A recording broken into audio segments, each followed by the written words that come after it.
নাকি দিয়েন না এই জন্য মাশাআল্লাহ আমরা দেখি চুয়াডাঙ্গা স্যারকে নিযুক্ত করছি।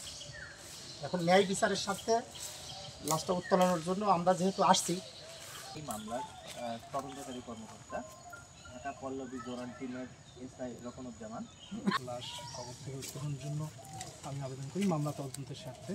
এর প্রেক্ষিতে কোর্টের নির্দেশনা মোতাবেক আমি আজকে এখানে আসছি।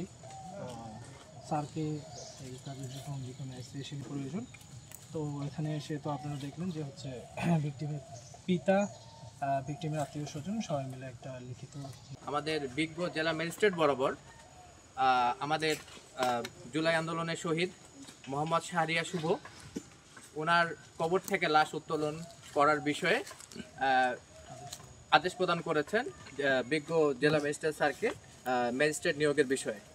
তো আমি জেলা এই জন্য যখন আমি এখানে আসি তখন মানে কমপক্ষে 200 লোক ওরা আন্দোলন করতে থাকে যে লাশ আমরা তুলতে দেবো না, শুভ আমাদের ভালোবাসার জায়গা, আবেগের জায়গা।